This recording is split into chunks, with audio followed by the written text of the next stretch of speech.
قرآن class number 18 میں ہم انشاءاللہ تعالی سورۃ البقرہ کی آیت نمبر 99 سے سٹارٹ لیں گے۔ 98 نمبر آیت اس پہ کنکلوڈ ہوئی تھی کہ علماء یہود نبی صلی اللہ علیہ وآلہ وسلم سے بغض اس لیے رکھتے تھے کہ آپ علیہ السلام بنو اسماعیل میں تشریف لے کے آئے، اور ان کی خواہش تھی کہ پیغمبر آخر الزماں صلی اللہ علیہ وآلہ وسلم کو بنو اسرائیل کے اندر ہونا چاہیے۔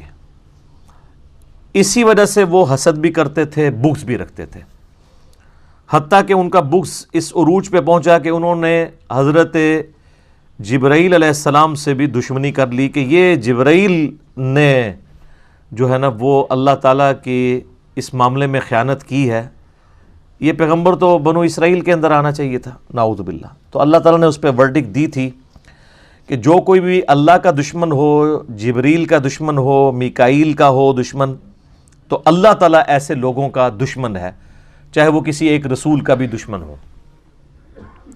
اس کے اوپر آیت نمبر 98 مکمل ہوئی تھی۔ اب اس سے آگے چلتے ہیں۔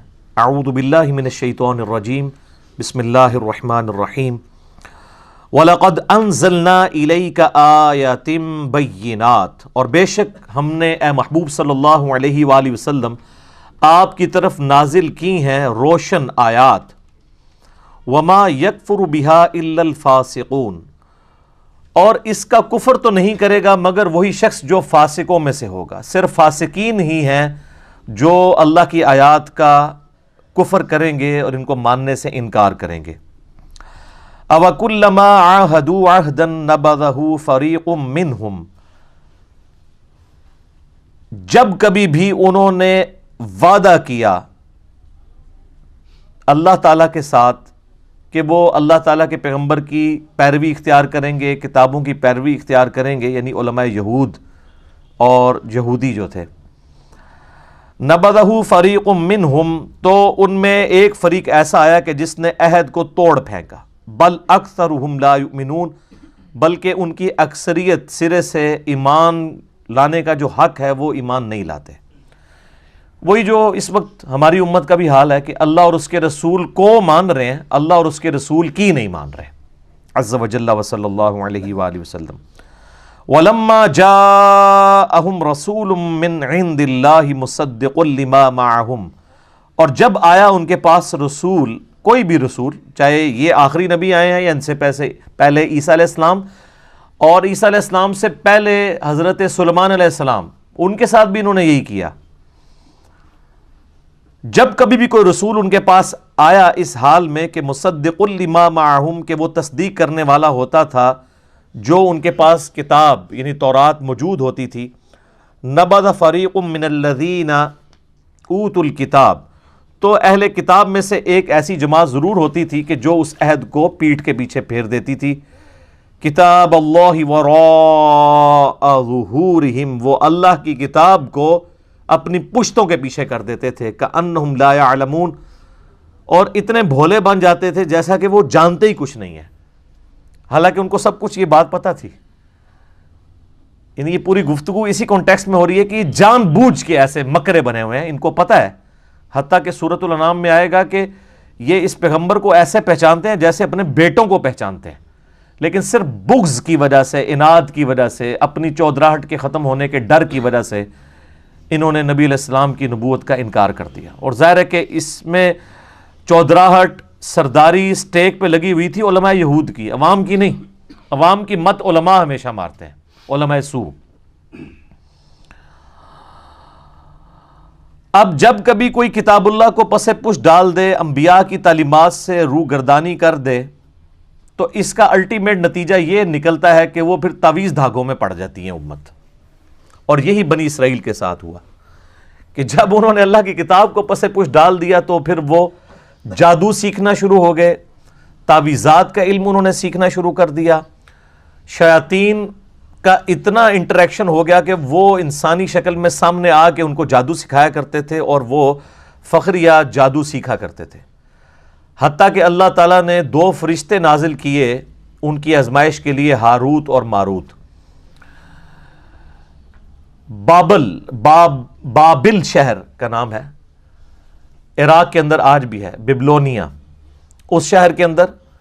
اور وہ فرشتے جب کبھی بھی کوئی ان کو اس طرح کے عملیات سکھاتے تھے تو ساتھ وہ یہ کہتے تھے کہ ہم تمہاری آزمائش ہیں، یہ علم نہ سیکھو، پھر بھی وہ یہ علم سیکھا کرتے تھے۔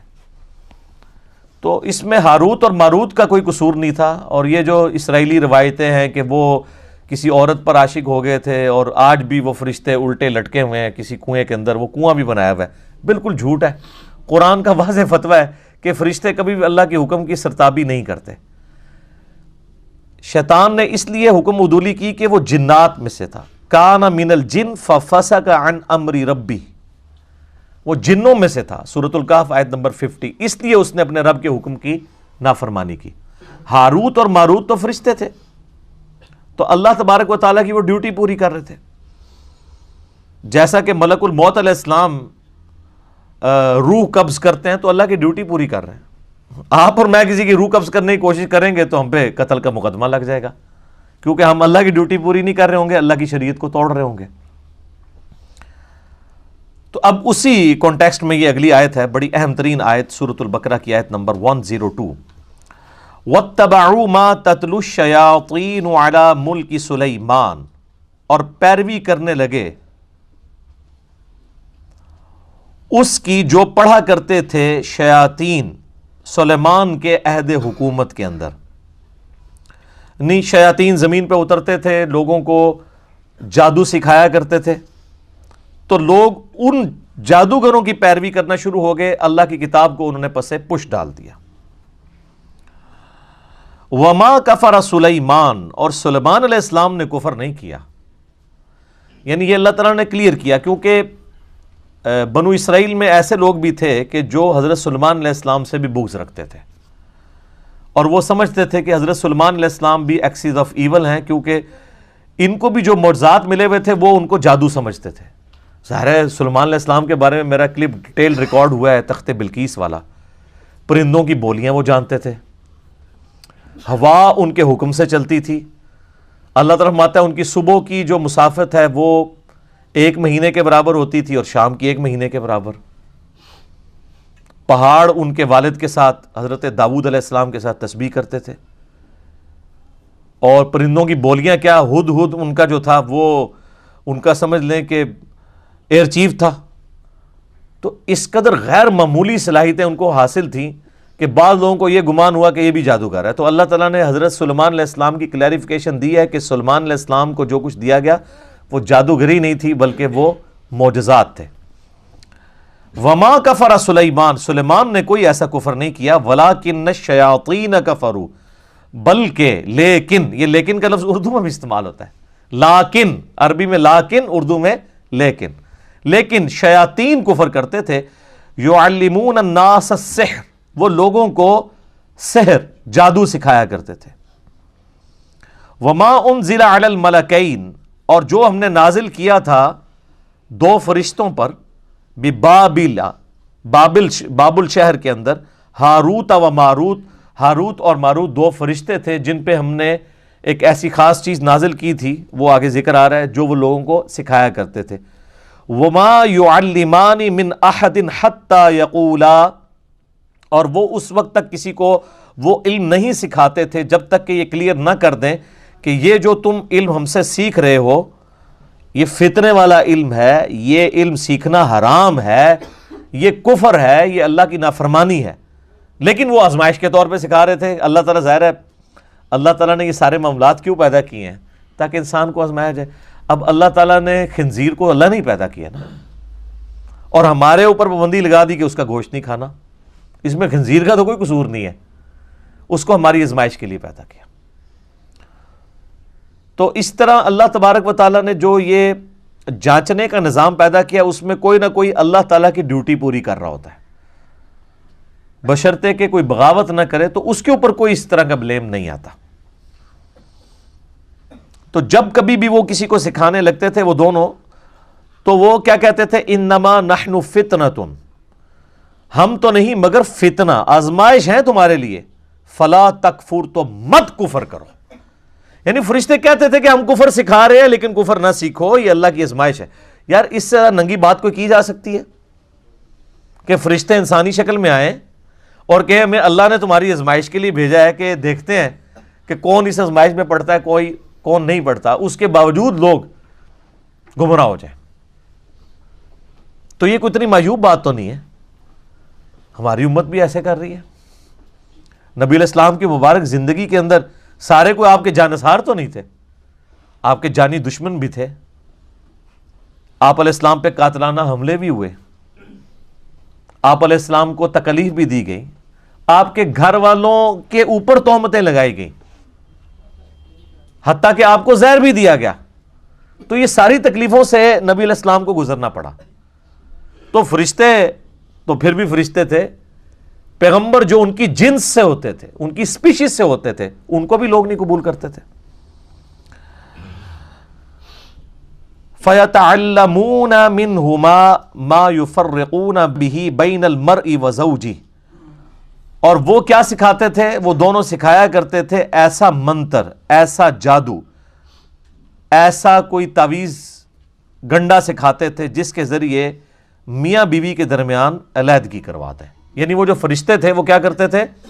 اللہ تعالیٰ کی طرف سے آزمائش تھے، اور ایسی آزمائش تھے کہ وہ ایسا منتر سکھاتے تھے جس کے ذریعے کوئی شخص میاں بیوی کے درمیان جدائی کروا سکتا ہے.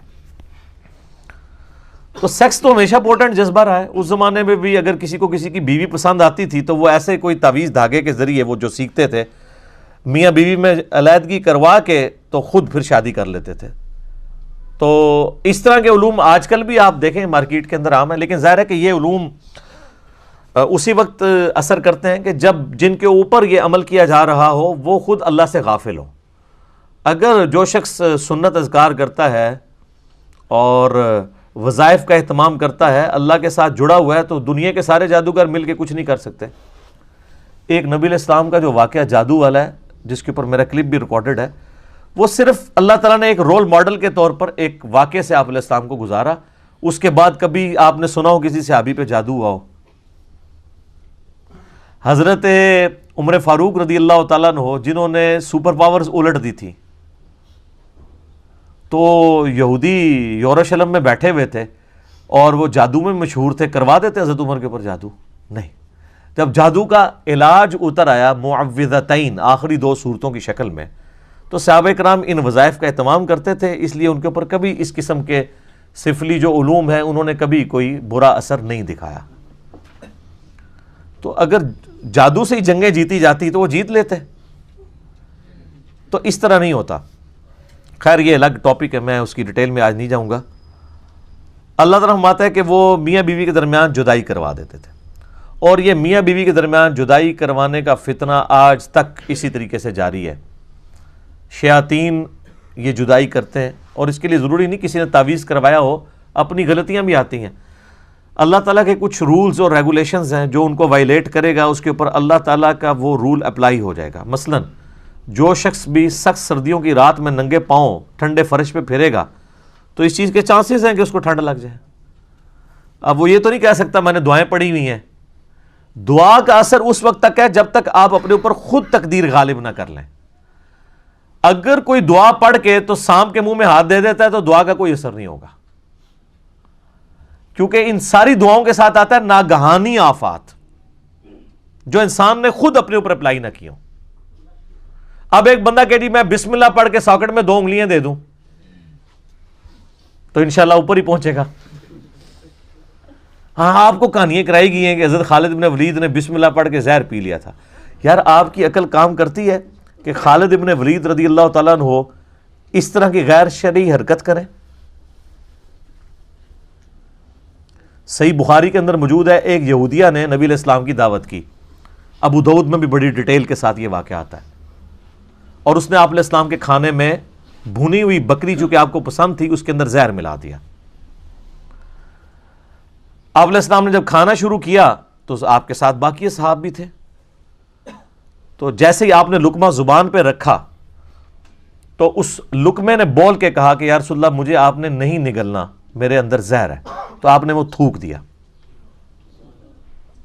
لیکن اس دوران کئی صحابہ جنہوں نے ایک ایک لقمہ چکھ لیا تھا، ان میں سے کئی صحابہ شہید ہو گئے اس زہر کی وجہ سے، اور اس کے قصاص میں اس عورت کو قتل بھی کروایا گیا. ظاہر اس نے زہر دیا تھا. تو اسے پوچھا گیا بھی تم نے یہ کیوں کیا ہے؟ تو اس نے کہا کہ میں نے چیک کرنا تھا آپ اللہ کے رسول ہیں یا نہیں.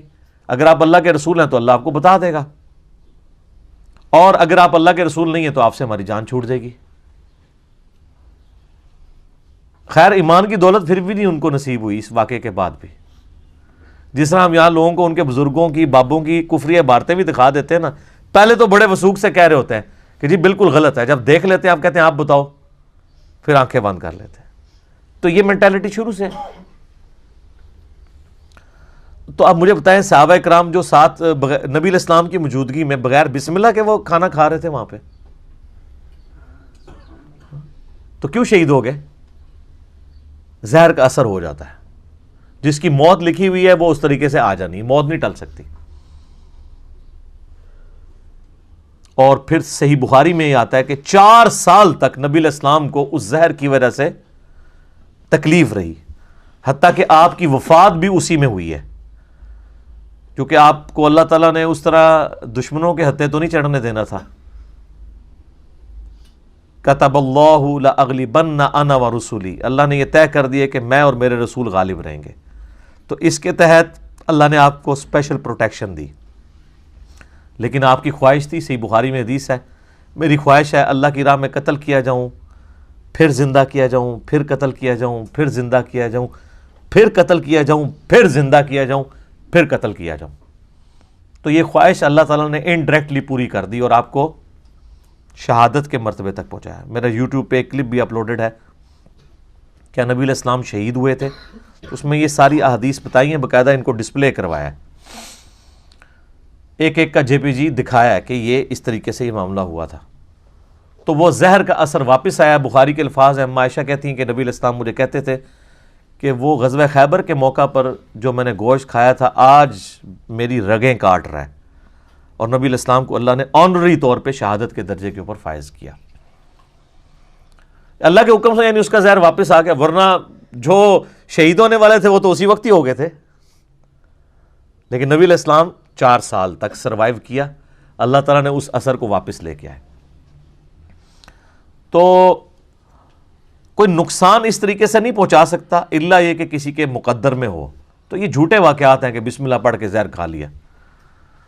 تقدیر کو جو اپنے اوپر غالب کرے گا اس کے اوپر کوئی وظیفہ اثر نہیں کرے گا، یہ ذہن میں رکھنا ہے. یہ ناگہانی آفات کے لیے ہوتا ہے، اور ناگہانی آفات بھی ادر دین موت نہیں ٹلے گی.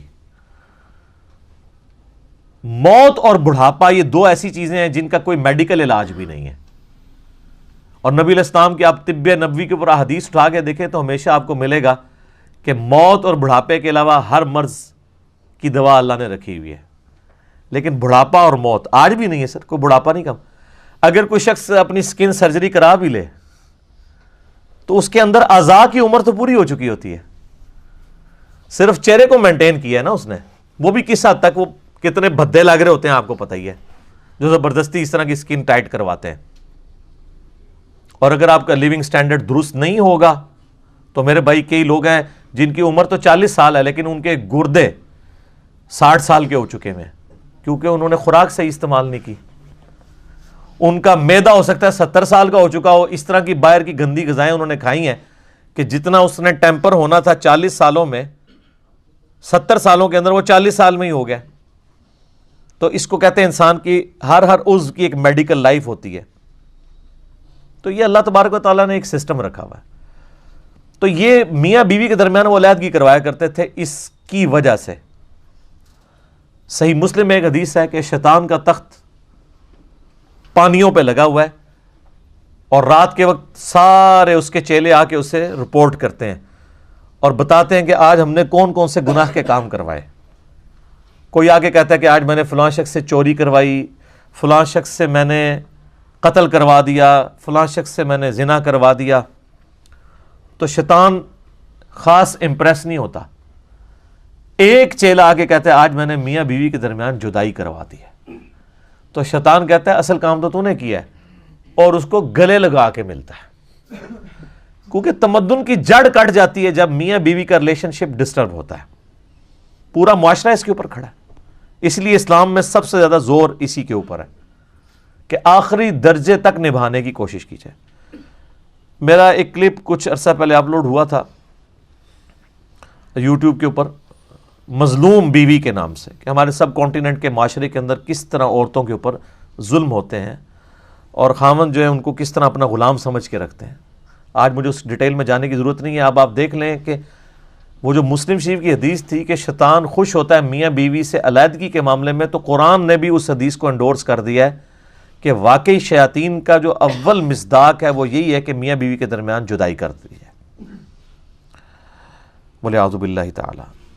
تو اللہ تعالیٰ فرماتا ہے وَمَا هُمْ بِضَارِّينَ بِهِ مِنْ أَحَدٍ إِلَّا بِإِذْنِ اللَّهِ، وہ ضرر نہیں پہنچا سکتے تھے اس جادو اور منتر کے ذریعے مگر جب اللہ چاہے. اللہ نہیں چاہے گا تو نہیں اثر ہوگا، سیدھی سی بات ہے. اور جب اللہ چاہے گا تو کوئی بچت نہیں کر سکتا. سورہ الزخرف میں آیا کہ جو رحمان کے ذکر سے روگردانی اختیار کرتے ہیں اللہ ان پر شیطان مسلط کر دیتا ہے جو اس کا برا ساتھی بن جاتا ہے. اللہ کر دیتا ہے شیطان. یہ شیطان اللہ کا چھوڑا ہوا کتا ہے نا، اور ہر انسان کے ساتھ ہے. بخاری مسلم میں حدیث موجود ہے، نبی علیہ السلام فرمایا کہ ہر انسان کے ساتھ ایک فرشتہ اور ایک جن اٹیچڈ ہے. مسلم شریف میں ذرا ڈیٹیل آتی ہے اس کی. تو ایک صحابی نے جرت کر کے پوچھا یا رسول اللہ آپ کے ساتھ بھی؟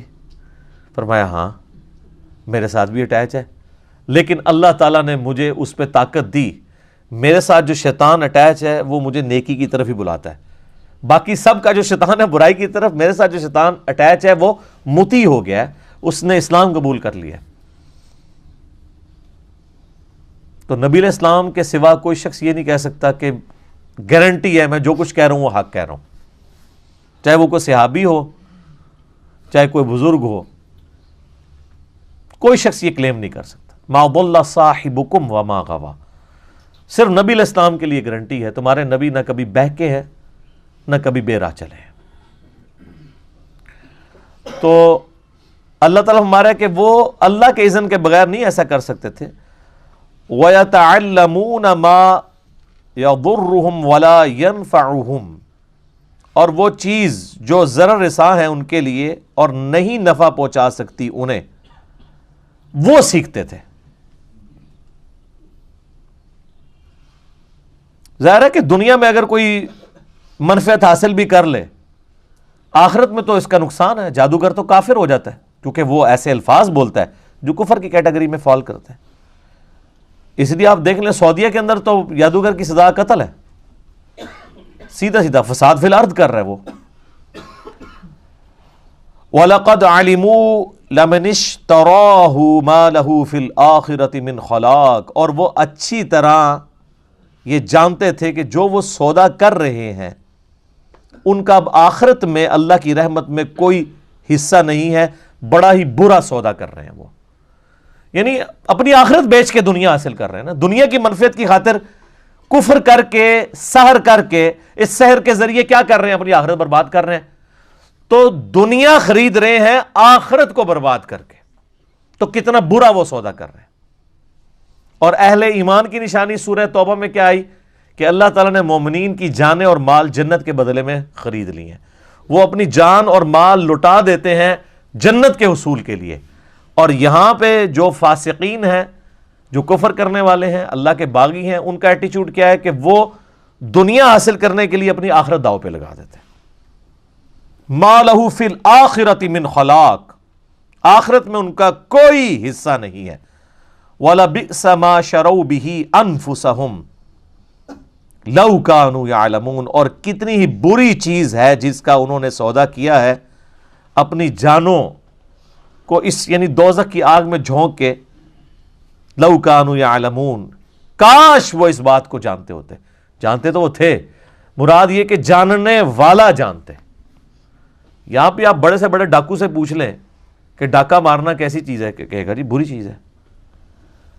اپنے بچوں کو وہ کوشش کرے گا کہ ان کی تربیت صحیح کرے. تو اس کا کیا مطلب ہے؟ اس کو پتہ ہے. لیکن اللہ تعالیٰ جو اس طرح کی ورڈکٹ دیتا ہے نا، کاش یہ جانتے ہوتے. مراد یہ کہ واقعی اس کو سیریس لیتے. اب کتنے لوگ ہیں ٹی وی پہ آ کے کہتے ہیں جان اللہ کو دینی ہے، اور کرتوت ان کے دیکھ لیں. اگر اللہ کو جان دینی ہو تو انسان جھوٹے الزامات کسی کے اوپر لگائے، اللہ رسول کی قسمیں کھائے. واقعی اگر دینی ہو تو وہ اسی طرح جان اللہ کو دینی ہے جس طرح ہم لوگ کہتے ہیں ایک ڈوگما لے کے چل رہے ہوتے ہیں، ایک جسے وہ رچرڈ ڈاکنز بھی ڈیلوژن کہتا ہے، ڈیلوژن ہی لے کے چل رہے ہوتے ہیں. اگر واقعی کنوکشن والا ایمان ہو تو پھر انسان کی زندگی میں نظر آتا ہے کہ واقعی اس نے جان اللہ کو دینی ہے. پھر انصاف کے اوپر مبنی بات انسان کرتا ہے. وَلَوْ أَنَّهُمْ آمَنُوا وَاتَّقَوْا، اور اگر وہ ایمان لے آتے جیسا کہ ایمان لانے کا حق ہے اور تقوی کی روش اختیار کرتے، لَمَثُوبَةٌ مِّنْ عِنْدِ اللَّهِ، تو اللہ کے حضور اپنا ثواب پکا کر لیتے. کون سا ثواب؟ خیر، عند اللہ خیر، اللہ کے حضور اپنا اچھا اجر پکا کر لیتے. لو کانوا یعلمون، کاش وہ یہ جانتے ہوتے. یار اس طرح کون سمجھائے گا کسی کو؟ کیا درد اور سوز و گداز ہے ان جملوں میں. بار بار یہ بات ریپیٹ ہو رہی ہے، لو کانوا یعلمون، کاش وہ جانتے ہوتے. اب میرے بھائیو ایک خاص آیت آ رہی ہے جس کے اوپر میں کئی دفعہ مختلف لیکچرز کے اندر بول چکا ہوں. یہودیوں کی ایک خاص روش تھی کہ وہ الفاظ کو بگاڑا کرتے تھے، یہ ان کی مینٹیلٹی تھی. بنو اسرائیل کے پیغمبر جن کو وہ مانتے بھی تھے ان کے ساتھ بھی انہوں نے یہ کیا. حکم ہوا کہ جب تم نے یروشلم فتح ہوگا اور تم نے وہ اس شہر کے دروازے سے انٹر ہونا ہے، اریحا شہر جیریکو، تو حطۃ کہتے ہوئے داخل ہونا ہے، تو اللہ تعالیٰ تمہاری غلطیوں کو معاف کر دے گا. انہوں نے حنطۃ کہنا شروع کر دیا کہ ہمیں گندم چاہیے. اب یہی یہودی تھے جو اس وقت وقتی طور پہ صحابہ کرام کے روب کی وجہ سے دب کے اسلام قبول کر لیا.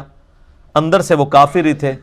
نبی علیہ السلام کی مجالس میں بیٹھتے تھے اور پھپتیاں بھی کستے تھے، اور آپ صلی اللہ علیہ وآلہ وسلم کی گفتگو کا مذاق بھی اڑاتے تھے. ٹولیوں کی شکل میں بیٹھ جاتے تھے نا. اب سینکڑوں بندے بیٹھے ہوئے ہیں اور اس میں چھوٹی چھوٹی ٹولیاں ہیں، تو آپس میں وہ ساتھ جگتے بھی مارتے رہتے تھے. نبی علیہ السلام کی بات ہو رہی ہوتی تھی نا تو وہ جگت مارتے تھے. اور جب کوئی اہل ایمان میں سے سن لیتا تھا ایسی بات اور وہ کہتے تھے یہ کیا کر رہے ہو، تو وہ کہتے تھے اپنے کانوں کا علاج کرواؤ، ہم نے یہ تو نہیں، ہم نے تو یہ کہا ہے. اور زبانوں کو ایسے موڑتے تھے کہ واقعی وہ اس کو بینیفٹ آف ڈاؤٹ دیا جا سکتا تھا. اور یہ مطلب یہ ایٹیچیوڈ ابھی تک یعنی آپ دیکھیں گے جاری ہے. ہمارے یہ موجودہ پرائم منسٹر صاحب جب یہ کنٹینر پہ تھے تو وہ بار بار کہتے تھے امپائر کی انگلی، امپائر کی انگلی. تو وہ اس انگلی کی کوئی تعبیر کوئی کچھ کرتا تھا. جب ان سے پوچھا، ان کا جی میں نے تو اس سے مراد اللہ لیا ہے. تو یعنی اب اپنے آپ کو بچانے کی خاطر انسان اللہ اور رسول کو بھی ڈالنا شروع کر دے. ان کو پتہ ہے انہوں نے کیا کیا اور پوری قوم کو پتہ ہے کہ اس وقت کیا کر رہے تھے، لیکن کم از کم اس سوال کو ویل لیفٹ کر دیتے. اللہ کو بیچ میں کیوں ڈالا کہ میں اس سے مراد اللہ لے رہا تھا؟ اللہ پہ جھوٹ باندھا. ان کو تو پتا تھا کہ وہ نہیں لے رہے تھے. تو یہ ایٹیچیوڈ ہمیشہ انسانیت کے اندر رہا ہے کہ وہ اپنی سیلف رسپیکٹ اور ایگو کی خاطر اپنی غلط باتوں کی تعویل بھی کر لیتا ہے. تو مسلمانوں کے بھی یہی حال ہے. اگر یہ یہودیوں کی آپ آیتیں پڑھ رہے ہیں تو یہ کام مسلمان بھی کر رہے ہیں. قرآن میں آیا کہو سمعنا و اطعنا، ہم نے سنا اور اطاعت اختیار کی. تو اب پا جو ہے وہ ذرا موٹی کر کے بولی جاتی ہے عربی میں، تو وہ پھر جگت مارتے تھے نا. جب آیت نازل ہوئی ہے تو کہتے تھے سمعنا و عصینا، ہم نے سنا اور نافرمانی کی. عصینا کہتے ہیں نافرمانی کو. اب کسی اور نے پاس سن لیا کہ یہ کیا بکواس کر رہے ہو، کفر بول رہے ہو، تو کہا کہ نہیں ہم نے تو اطعنا کہا ہے، تمہیں سننے میں خرابی لگی ہے. اس وقت تو کوئی ریکارڈنگ نہیں کر سکتا تھا نا کہ ریکارڈنگ کر کے سنا لیتا، کوئی خفیہ کیمرہ نہیں تھا. یہاں پہ بھی وہ کیا کرتے تھے، سورہ البقرہ کی آیت نمبر 104 میں آ رہا ہے. صحابہ کرام کی عادت تھی کہ وہ نبی علیہ السلام سے جب دین سیکھ رہے ہوتے تھے تو کوئی بات سمجھ نہیں آتی تھی تو وہ یہ کہتے تھے، ان کا تقیہ کلام تھا، راعینا یا رسول اللہ، یا رسول اللہ ہماری رعایت فرمائے. یعنی بات کو ریپیٹ کر دیں، ہمیں بات سمجھ نہیں آئی. اب یہ بالکل معقول لفظ تھا، وہاں پہ ریناؤنڈ تھا. اب یہودیوں کو چونکہ وہ جگت باز تھے، وہ جگت تو فوراً پکڑتے تھے، جس طرح ہمارے فیصلہ بادیے پکڑ لیتے ہیں، کیا کی بات کو کیا بنا دیتے ہیں. تو انہوں نے نا رائینا کہنا شروع کر دیا. یعنی صحابہ کہہ رہے ہیں رائینا یا رسول اللہ، تو وہ اپنی ٹولی میں بیٹھے ہوئے ہیں اب اسی جگہ ہی پہ، اور رائینا رائینا. اب رائینا کا مطلب بنتا ہے اے ہمارے چرواہے. ایک تھوڑا سا اس لفظ کو کھینچنے کی وجہ سے مطلب دوسری طرف چلا جاتا ہے. اب صحابہ کرام تو نعوذ باللہ نبی علیہ السلام کے لیے اپنی جانیں دینے کے لیے تیار تھے، وہ کب آپ علیہ السلام کے لیے اس طرح یہ لفظ استعمال کر سکتے تھے؟ تو حالانکہ آپ علیہ السلام نے یعنی بکریاں چرائی ہیں اور اس کے عوض معاوضہ بھی لیا ہے. آپ کا بچپن بڑا یعنی ایک ٹف ماحول میں گزرا ہے، اور تمام انبیاء کو اللہ تعالیٰ پریکٹس کرواتا ہے. لیکن یہودی جو ہے وہ کسی اور سینس میں اس کو کہہ رہے ہوتے تھے، بدتمیزی کے لیے، آپ کو ڈس آنر دینے کے لیے، نعوذ باللہ. تو اللہ تعالیٰ کو چونکہ یہ بات اللہ کو تو پتا تھا یہ کیا کر رہے ہیں، تو اللہ تعالیٰ نے صحابہ کرام کو کہا کہ اے اہل ایمان، تم اس لفظ کو ہی چھوڑ دو جس کو یہودی بگاڑتے ہیں. تو وہ آیت ہے اب یہ سورۃ البقرہ آیت نمبر 104، یا ایھا الذین آمنوا لا تقولوا راعینا، اے ایمان والو مت کہا کرو راعینا، وقولوا انظرنا، بلکہ کہا کرو یا رسول اللہ ہمارا انتظار کر لیں، نظر رحمت فرمائے، تھوڑی دیر کے لیے انتظار کر کے اس بات کو ریپیٹ کر دیں. یعنی ایک ایکویلنٹ ورڈ دے دیا، راعینا کی بجائے انظرنا. واسمعوا، اور بات غور سے سنا کرو، یعنی نوبت ہی نہ آئے دوبارہ پوچھنے کی. ایک تو آپ علیہ السلام بولتے بھی بہت آہستہ تھے نا، آواز بھی کم تھی اور بولنے کی رفتار بھی کم تھی. بخاری مسلم میں آتا ہے کہ اما عائشہ کہتی ہیں کہ ایک عام آدمی آپ علیہ السلام کے الفاظ گن بھی سکتا تھا، آپ علیہ السلام اس طرح آہستہ آہستہ بولتے تھے جب تعلیم دی جا رہی ہوتی. آپ دیکھیں نا، اب اس وقت قرآن کلاس میں جو میری ٹون ہے، اور یہی ٹون جب مجلس میں جائے گی تو آپ کو فرق نظر آئے گا، کیونکہ وہاں کوشچننگ ہو رہی ہوتی ہے 1 to 1، اس کا ڈیکورم ڈیفرنٹ ہوتا ہے. لیکن درس و تدریس کا ڈیکورم یہی ہوتا ہے کہ آہستہ آہستہ ٹھہر ٹھہر کے بات کو سمجھانا، اور سوال و جواب کا کانٹیکسٹ وہی ہوتا ہے. یہ دونوں چیزوں کو مکس نہیں کرنا چاہیے. یہ اسی طریقے سے ہے کہ ایک بندہ وہ بریانی کو اور مرغ پلاؤ کو ایک سمجھنا شروع کر دے، وہ دونوں کا ٹیسٹ ڈیفرنٹ ہے. ٹھیک ہے، مرغ پلاؤ میں بریانی مسالہ نہیں ڈال سکتا، اور بریانی بغیر بریانی مسالے کے نہیں بن سکتی. تو آپ علیہ السلام کی جو عام گفتگو تھی وہ بڑی آہستہ دھیمی اور یہ ہوتی تھی. لیکن جب آپ تقریر کر رہے ہوتے تھے نا ممبر پہ، وہ تو پھر مسلم شریف کے الفاظ ہیں، آنکھیں سرخ ہو جاتی، آواز بلند ہو جاتی، گویا کہ آپ علیہ السلام ایک جرنیل کی مانند اپنے آڈینس کو ڈرا رہے ہوتے قیامت کے دن سے. صحیح مسلم 2005 نمبر حدیث ہے یہ، اور اس میں الفاظ ہیں غصے میں اضافہ ہو جاتا، یعنی جلال کے اندر. آپ علیہ السلام کا جو سٹائل تھا بولنے کا بڑا جلالی ہوتا تھا. یہ جو آج کے واعظین ہیں وہ کہتے ہیں میٹھا بولیں میٹھا بولیں، یہ میٹھا سٹائل نبی علیہ السلام کا نہیں تھا. وہ عام مجلس میں گفتگو میں ایسا ہوتا تھا، لیکن جب آپ تقریر کے لیے ڈیکورم سے ہوتے تھے، پھر پگڑی بھی آپ باندھتے تھے. پگڑی ایک پروٹوکول ہوتا ہے نا، تو ایک خاص سٹائل میں گفتگو ہوتی تھی. تو کہا گیا کہو انظرنا، یا رسول اللہ انتظار کریں. واسمعوا، پہلے ہی بات غور سے سن لیا کرو تاکہ دوبارہ نوبت ہی نہ آئے.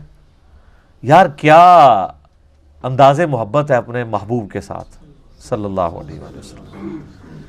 صحابہ کرام کو الٹرنیٹو بھی دیا جا رہا ہے اور ساتھ ہلکی سی ڈانٹ بھی پلائی جا رہی ہے کہ پہلے کیوں نہیں کان کھول کے سن دیو، ضرورت ہی نہ پوے بار بار.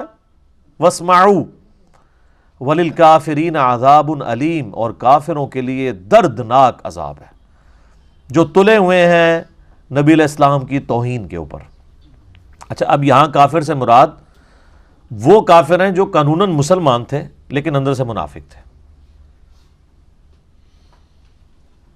اور قرآن میں منافقین کو بھی یا ایھا الذین آمنوا کہہ کے کہا گیا، کیونکہ قانوناً وہ مسلمان تھے. اور منافقین کا بھی جو بعد میں بھی پتہ چلا، تو ایک عبداللہ ابن ابی ہے جس کا مین پتہ ہے باقیوں کے تو نام حذیفہ ابن یمان کو نبی علیہ السلام نے بتائے ہیں، باقیوں کو تو پتہ بھی نہیں تھا، نمازیں بھی پڑھتے تھے، تکبیر اولیٰ سے پڑھتے تھے۔ مسلم شریف میں حدیث ہے، عبداللہ ابن مسعود کہتے ہیں کہ نبی علیہ السلام کے زمانے میں اگر کوئی بیمار ہو کے اتنا لاغر ہو جاتا کہ وہ 2 بندوں کے سہارے مسجد میں آتا تو وہ 2 بندوں کے سہارے ہی آتا تھا کہ کہیں اسے منافق نہ سمجھ لیا جائے۔ یعنی منافق بھی اتنے پکے نمازی تھے کہ وہ بھی مسجد میں ہی نماز پڑھتے تھے۔ پاکستان میں مسلمان ہونے کے لیے نماز کوئی ضروری نہیں ہے، لیکن ریاست مدینہ جو اوریجنل تھی اس میں نماز اتنی ضروری تھی کہ اگر آپ نماز نہیں پڑھیں گے تو آپ مسلمان نہیں ہیں۔ یہ فرق میں آپ کو بتا رہا ہوں۔ تو نبی علیہ السلام کا احترام سکھایا گیا۔ سورۃ الحجرات تو اس کا کلائمیکس ہے نا، یا ایھا الذین آمنوا لا ترفعوا اصواتکم فوق صوت النبی، اے اہل ایمان اپنی آواز کو بلند نہ کرنا رسول اللہ کی آواز سے، ورنہ تمہارے اور آپس میں ان کے ساتھ ایسے گفتگو نہ کرنا جس طرح آپس میں ایک دوسرے کے ساتھ کرتے ہو، ورنہ تمہارے اعمال اکارت کر دیے جائیں گے اور تمہیں خبر بھی نہیں ہوگی۔ یعنی اتنا بڑا یہ جرم ہے کہ توبہ کی توفیق بھی نہیں ملے گی، پتہ ہی نہیں چلے گا، اب اعمال اکارت ہو جائیں اور پتہ بھی نہ چلے کسی کو تو اس نے توبہ کہاں سے کرنی ہے۔ اور صحیح بخاری میں یہ آیت نازل ہوئی تھی حضرت ابوبکر و عمر کے بارے میں، عام بندوں کے بارے میں نہیں۔ ابن ابی ملیکہ تابعی کہتے ہیں قریب ہے کہ مخلوق کے 2 بہترین لوگ ابو بکر اور عمر برباد ہو جاتے جب رسول اللہ کے حضور جھگڑا کرتے ہوئے آپس میں ان کی آوازیں بلند ہو گئیں اور اس پہ یہ آیات نازل ہوئیں۔ اور اس کا کانٹیکسٹ پھر وہ عبداللہ ابن زبیر سے بیان کرتے ہیں صحیح بخاری کے اندر ہی، کہ بنو تمیم کا وفد آیا تو جب وہ جانے لگے تو نبی علیہ السلام نے مشورہ کیا کہ آپ کی مبارک عادت تھی جب بھی کوئی قبیلہ اسلام قبول کرتا تھا تو ان میں سے کسی کو ان کا امیر مقرر کرتے تھے تاکہ بعد میں کمیونیکیشن کے لیے آسانی ہو۔ تو حضرت ابوبکر رضی اللہ تعالیٰ نے مشورہ دیا کہ فلاں شخص امارت کے لیے موزوں ہے۔ حضرت عمر نے کہا یہ نہیں، یہ بہتر ہے۔ تو حضرت ابوبکر کو غصہ آ گیا، انہوں نے کہا کہ عمر تم ہر معاملے میں مجھ سے اختلاف کرتے ہو۔ اب نبی علیہ السلام تو بیچ میں کہیں ہے نہیں تھے، یہ آپس میں ڈسکشن کر رہے تھے اور اس میں تلخ کلامی ہوئی، آواز بلند ہو گئی۔ قرآن کی آیات نازل ہوئی کہ رسول اللہ کی موجودگی میں بھی جس نے آواز بلند کی، رسول اللہ سے تو بدتمیزی کا تو سوال ہی نہیں نہ پیدا ہوتا، ان کی موجودگی میں بھی آپس میں لڑے تو فارغ۔ بخاری کے الفاظ ہیں جب یہ آیات نازل ہوئیں تو حضرت عمر اتنی آہستہ آواز میں گفتگو کرتے تھے کہ نبی علیہ السلام کو سنائی نہیں دیتی تھی، اور آپ کئی دفعہ یہ کہتے تھے عمر تھوڑا تو اونچا بولو مجھے سمجھ نہیں آ رہی، اتنا ڈر گئے۔ پھر اللہ تعالیٰ نے قرآن میں اگلی آیات نازل کی، ان الذین یغضون اصواتهم عند رسول اللہ، بے شک جو لوگ رسول اللہ کے حضور اپنی آوازوں کو پست رکھتے ہیں اللہ نے ان کے دلوں کو تقوی کے لیے چن لیا ہے، ان کے لیے اجر عظیم ہے، مغفرت ہے۔ اور یہ آیت آج بھی روزہ شریف کے باہر جالیوں کے اوپر لکھی ہوئی ہے، کیونکہ نبی علیہ السلام اپنی وفات کے بعد بھی اسی طریقے سے قابل احترام ہے جس طرح اپنی مبارک زندگی میں۔ آج بھی اگر کوئی قبر رسول کے پاس اپنی آواز کو بلند کرے گا، چاہے وہ صلاۃ و سلام پڑھنے کے لیے کرے، اس کے اعمال اکارت ہے۔ اس لیے آپ دیکھیں وہاں پہ انہوں نے شرطے کھڑے کیے ہوتے ہیں نا، ایک تو زیادہ وہ جھمگٹا نہیں لگانے دیتے، کیونکہ ابو داؤد میں حدیث ہے میری قبر پہ میلہ نہ لگانا، تم دنیا کے کسی بھی حصے میں درود پڑھو گے مجھ تک پہنچ جائے گا، قبر رسول پہ حاضری دیں اور نکل جائیں۔ یہ پاکستانی جا کے کھڑے ہو جاتے ہیں، پھر وہ سلام پڑھنا شروع کر دیتے ہیں، پیچھے وہ لائن پھنس جاتی ہے اور وہ سمجھتے ہیں کوئی نیکی کا کام کر رہے ہیں، حالانکہ نبی علیہ السلام نے تو اس سے منع کیا ہے۔ سلام عرض کریں، السلام علیکہ یا رسول اللہ، صحابہ کرام سے ثابت ہے، الموطا امام مالک کے اندر، مصنف ابن ابی شیبہ میں، فضل الصلاۃ علی النبی کے اندر، کہ وہ قبر رسول پہ حاضر ہو کے سلام عرض کرتے تھے، اور سیدنا ابو بکر اور عمر کے آگے بھی السلام علیکہ یا ابا بکر، السلام علیکہ یا عمر، اور پھر آگے چلے جاتے تھے۔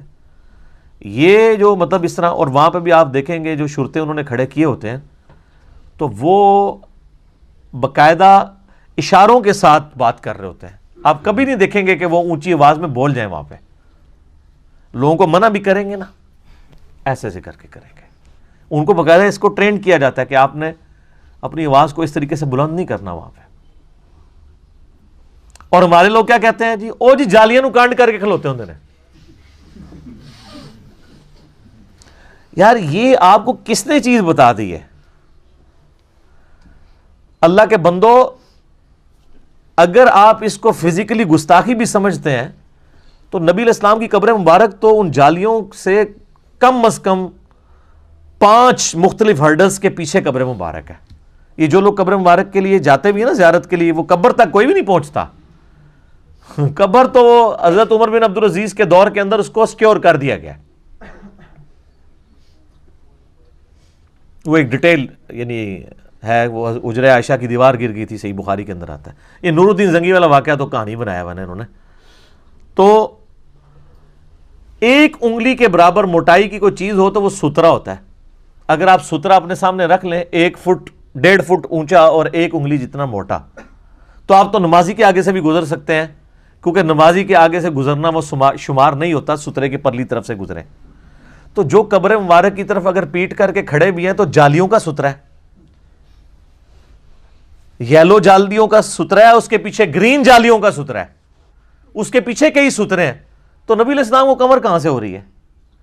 ورنہ تو اب ہم جہاں پہ بھی بیٹھیں گے تو پاکستان میں تو جب امام مسجد سلام پھیر کے پبلک کی طرف منہ کرتا ہے, تو پاکستان میں تو مدینہ شریف اور مکہ شریف آلموسٹ ایک جتنے اینگل کے اوپر ہے, تھوڑا سا ہی فرق ہے, کیونکہ اتنے دور جب آئیں گے تو آپ وہ چند ڈگریوں کا فرق ہے. تو سارے یہ جو عاشقان رسول ہیں یہ بھی کمر کر کے روضہ شریف کی طرف بیٹھے ہوتے ہیں, تو یہاں سے نہیں کمر ہو رہی. کہتے ہیں دور ہے, دور نزدیک والا کیا معاملہ ہے, کمر تو ہو رہی ہے اگر آپ کی ڈاکٹرین مان لی جائے. تو وہاں سے بھی سترا تو ہے. تو یہ چیزیں نوٹ کر رہے ہوتے ہیں جی, کنڈ کی تھی یہ جی انہوں نے. تو تھوڑی بزرگیاں نو چٹنا ہے جڑے کنڈ کر کے کھلوتے ہیں نا ٹاؤ نا انہوں نے اتھوے کتے کے تھوڑے بزرگ نگاہ مارنے والے آون نا, وہ جی امام کعبہ گستاخ ہے وہ پیچھے نماز نہیں ہوتی. تو سر امام کعبہ کو اٹھائے نا, غوث وقت کدھر غائب ہے, آئے نا نگاہ مار کے اٹھائے اور خود کھڑا ہو وہاں پہ. سب کہانیاں کرائی ہوئی ہیں. ٹھیک ہے, تو یہ تو میرا فیوریٹ ٹاپک ہے, میں اور طرف چل پڑوں گا. ٹھیک ہے, تو بس ہم اس پہ یہ ریکویسٹ کر سکتے ہیں کہ مرنے سے پہلے اے مسلمان کر لے اس پہ غور. کتابوں کا خدا اور ہے, بابوں کا خدا اور. آپ دیکھ لیں ہر چیز کتابوں میں ڈیفرنٹ ملے گی. تو اللہ تعالیٰ ماتا ہے کہ رائنا مت کہو, انظر نہ کہو, اور بات غور سے سن لیا کرو, اور کافروں کے لیے دردناک عذاب ہے. ما یود الذین کفروا من اہل الکتاب, اہل کتاب میں جو کافر ہیں وہ کبھی بھی نہیں یہ چاہیں گے, ولا المشرکین, اور نہ ہی مشرک, ان ینزل علیکم من خیر, کہ مسلمانوں تم پہ کوئی خیر کی بات نازل ہو. یہ تو حسد کرتے ہیں کہ اللہ کی کتاب تم پہ کیوں نازل ہوئی اور پیغمبر آخر الزماں بنو اسماعیل میں کیوں آگے. من ربکم, تمہارے رب کی طرف سے کوئی خیر نازل ہو, اس سے یہ کبھی بھی ان کو پسند نہیں ہے. واللہ یختص برحمتہ من یشاء, اور اللہ مخصوص کر لیتا ہے اپنی رحمت کے لیے جسے چاہتا ہے. اللہ نے لوگوں سے پوچھ کے تو فیصلہ نہیں کرنا کہ پیغمبر کو کس قبیلے میں بھیجنا ہے, کس سٹیٹس میں بھیجنا ہے, یہ اللہ کا فیصلہ ہے. واللہ ذو الفضل العظیم, اور اللہ تعالی بڑے فضل کا مالک ہے. اب یہ آیت نمبر جو 106 ہے, یہ بھی بڑی اہم آیت ہے, چونکہ اس آیت کے کانٹیکسٹ میں تعارف قرآن والے اپنے لیکچر کے اندر بڑی ڈیٹیل سے گفتگو کر چکا ہوں, ناسخ و منسوخ, لہٰذا میں آج اس کی تفصیل میں نہیں جاؤں گا. جسے شوق ہے تو وہ دیکھ لے. یہ قرآن کا ایک اہم ترین ٹاپک ہے کہ قرآن میں بھی ناسخ و منسوخ ہے, یعنی اللہ تعالیٰ نے ایسی آیات نازل فرمائیں جو بعد میں منسوخ ہو گئیں, اور اللہ تعالیٰ نے اس کی ریزن بھی بتا دی کہ یہ ہماری سنت ہے. اور میں نے اس کی ٹیکنیکل ریزن بھی بتائی ہیں کہ بعض اوقات ایسے احکامات نازل ہوتے ہیں جو ایک خاص ٹائم پیریڈ کے لیے ہوتے ہیں, بعد میں پھر اللہ تبارک و تعالیٰ ان کو کنٹینیو نہیں کرتا. ہماری شریعت اور جو اگلی شریعتیں ہیں ان میں بھی فرق ہے, اور ہماری شریعت کے اندر بھی کئی احکامات گریجولی چینج ہوئے. احادیث میں تو بہت زیادہ احکامات ہیں, قرآن میں بھی کچھ آیات ایسی ہیں.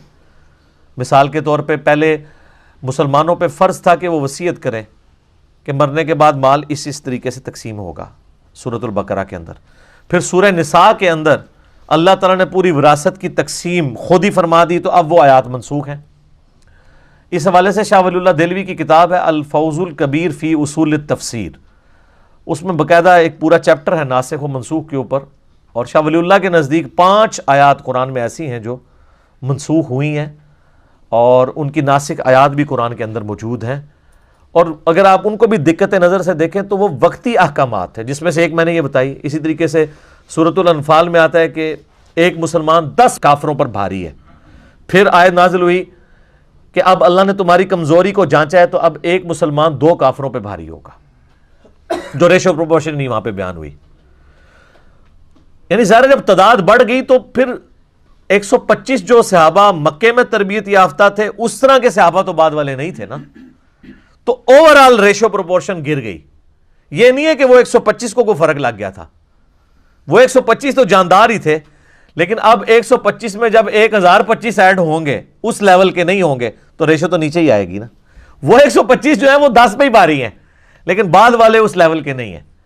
تو اب یہ یعنی اللہ تعالیٰ نے ناسخ و منسوخ کو اس حوالے سے اس میں بریف کیا. بس اس کو آیت کو کور کر لیتے ہیں. ما ننسخ من آیت او ننسیہا، ہم کوئی آیت منسوخ کر دیں یا آپ کو بھلا دیں، نأتی بخیر منہا، تو اس سے بہتر آیت پھر ہم لے آئیں گے قرآن کے اندر، او مثلہا، یا کم از کم اس کے برابر. الم تعلم ان اللہ علی کل شیء قدیر، کیا تم نے نہیں جانا کہ اللہ تعالیٰ ہر چیز پر قادر ہے. یعنی اللہ تبارک و تعالیٰ ہر چیز پر قادر ہے، اللہ اپنی تقدیر کا بھی محتاج نہیں ہے. دیکھیں نا جناب، وہ رول اپنی جگہ ہے، لا تبدیل لکلمات اللہ، اللہ کے کلمات نہیں بدلتے، لیکن وہ کلمات کون سے ہیں جو اللہ نے فکس کر لیے ہوئے ہیں. اگر اللہ نے اپنی تقدیر میں یہ چیز لکھی ہے کہ اتنے عرصے کے بعد اس معاملے کو میں اس طرح ٹرانسفر کر دوں گا، تو وہ تقدیر میں کوئی تبدیلی نہیں آئی ہے، بلکہ اس تقدیر کی ایگزیکیوشن بعد میں ہوئی ہے، پہلے پورشن کی ہوئی تھی. قرآن تو لوح محفوظ میں پہلے ہی موجود ہے. آپ احادیث اٹھا کے دیکھیں تو میں نے کئی ایک حوالے پیش کیے ہیں سورۃ البقرہ کے بارے میں کہ وہ تو انسانوں کی پیدائش سے پہلے، جنات کی پیدائش سے پہلے اللہ تعالیٰ کے پاس لکھی ہوئی تھی سورۃ البقرہ. تو اللہ کا کلام جو ہے وہ اللہ کی صفت ہے، غیر مخلوق ہے. بس اس کو اسی کے اوپر کنکلوڈ کرتے ہیں. زیادہ ڈیٹیل کے لیے آپ قرآن کلاس جو ہماری تعارف والی تھی اس میں نے اس کے اوپر ڈسکشن کی تھی. الم تعلم ان اللہ لہ ملک السماوات والارض، کیا تم نہیں جانتے کہ اللہ تعالیٰ کے لیے ہے بادشاہت آسمانوں کی اور زمین کی. وما لکم من دون اللہ من ولی ولا نصیر، اور اللہ کے سوا تمہارا نہ کوئی پشت پناہ ہے اور نہ کوئی مددگار ہے. حقیقی پشت پناہ مددگار اللہ ہے. ہاں اللہ تعالیٰ نے انسان کے لیے کچھ اسباب مقرر کیے ہیں، یعنی ماں باپ انسان کے پشت پناہ ہیں، اس کے بہن بھائی اس کے لیے پشت پناہ ہیں اسباب کے طور پر جو اللہ تعالیٰ نے اٹیچ کیے ہیں. لیکن جو اب مر گیا وہ تو پشت پناہ نہیں نا کسی کا ہو سکتا. ظاہری اسباب تو وہی ہیں جو زندہ لوگ ہیں، آپ ان کو چاہے وہ کافر بھی ہیں آپ ان کو بھی سبب کے طور پہ اختیار کر سکتے ہیں. لیکن جو مر چکا ہے اس کو اب آپ کی دعاؤں کی ضرورت ہے، وہ آپ کے لیے کچھ نہیں کر سکتا. ام تريدون ان تسألوا رسولكم كما سئل موسى من قبل، کیا تم یہ ارادہ رکھتے ہو کہ تم اپنے رسول سے بھی اسی قسم کے سوالات کرو جس طرح کہ اس سے پہلے موسیٰ علیہ السلام کے ماننے والوں نے اپنے رسول کو تنگ کیا تھا. وہ سورۃ البقرہ میں آپ واقعہ تو سن چکے ہیں نا کہ ایک گائے ذبح کرنے کا حکم ہوا تو کڈی لمبی کہانی پھر یہودیاں نے کرائی کہ اچھا یہ پوچھ کے بتائیں، یہ پوچھ کے بتائیں. تو مسلمانوں کو یہ ٹرین کیا گیا کہ نبی علیہ السلام کے ساتھ کوئی ایسے سوال والا معاملہ نہیں کرنا جس طرح کا انہوں نے کیا. اب یہ بھی ایک بڑا ڈیٹیل ٹاپک ہے، پچھلے دنوں ہماری اس کے اوپر ویڈیو بھی اپلوڈ ہوئی ہے. کیا علماء سے زیادہ سوال کرنا حرام ہے؟ اس طرح کی آیات کا وہ سہارا لے کے کہتے ہیں جی زیادہ سوال بھی نہیں کرنے چاہیے علماء نے. ٹھیک ہے، تو اور یہ بھی وہ اس لیے کر رہے ہوتے ہیں کہ وہ سوال آپ ان کے مسلک کے خلاف کر رہے ہوتے ہیں. ان کی مرضی کے کریں تو کہیں گے جی اور کریں، جیسے ہی آپ اعتراض کریں گے کہ زیادہ سوال نہیں کرنے چاہیے کیونکہ کوئی جواب نہیں آتے ہوتے. اور وہ کہتے ہیں قرآن میں بھی ہے. تو یہ تو نبیوں کے لیے آیا اور اس کی حکمت بھی سورۃ المائدہ کے اندر آگے بیان ہوگی کہ جب قرآن نازل ہو رہا ہے اس دوران آپ زیادہ سوال نہ کرو، ورنہ پھر وہی نازل ہوگی، تمہیں سوالوں کے جواب دیے جائیں گے، پھر تمہیں برے لگیں گے. اور وہ صحیح بخاری مسلم میں آتا ہے لوگ اس لیول پہ بھی اترتے تھے، یا رسول اللہ بتائیں میرا باپ کون ہے.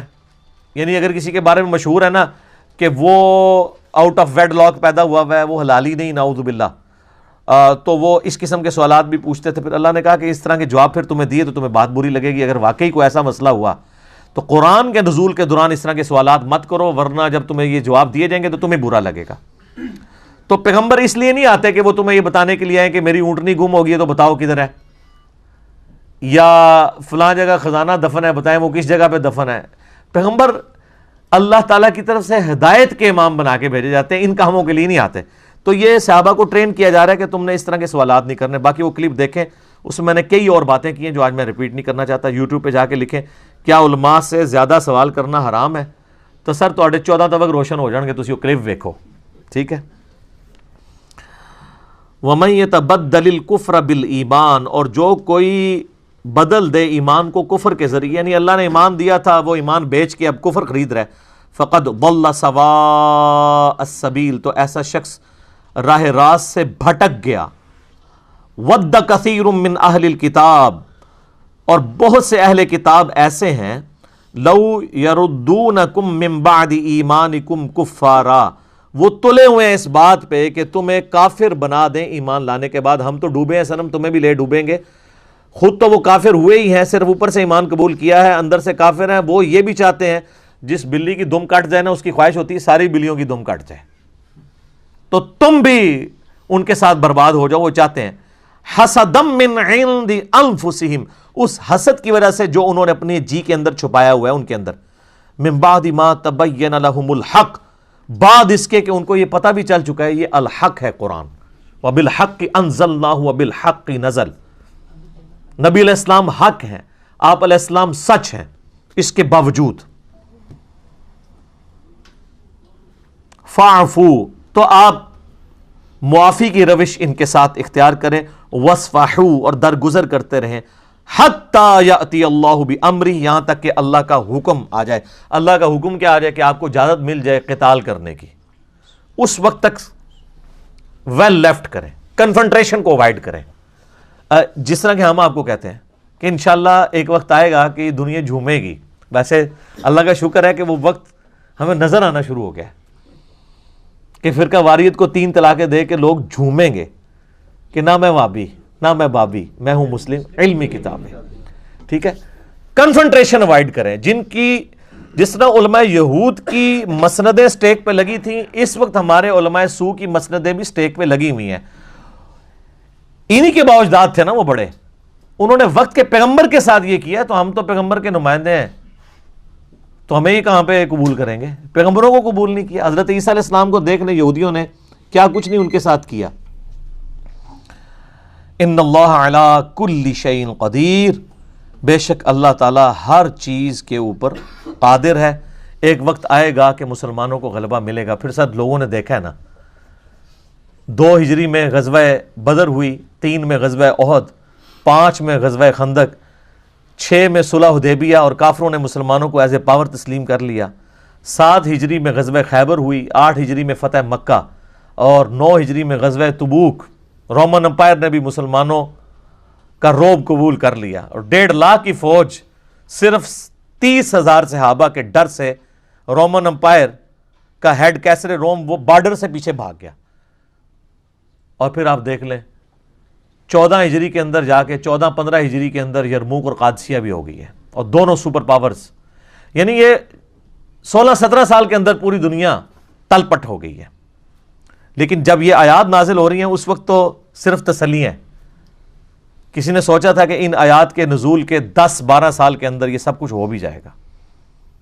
هو الذی ارسل رسولہ بالہدی ودین الحق لیظہرہ علی الدین کلہ، وہی اللہ ہے جس نے الہدا قرآن کے ساتھ اپنے نبی کو مبعوث کیا اور دین حق کے ساتھ، تاکہ تمام ادیان پہ اسے غالب کر دے، ولو کرہ المشرکون، چاہے مشرک اس بات کا برا مان جائے۔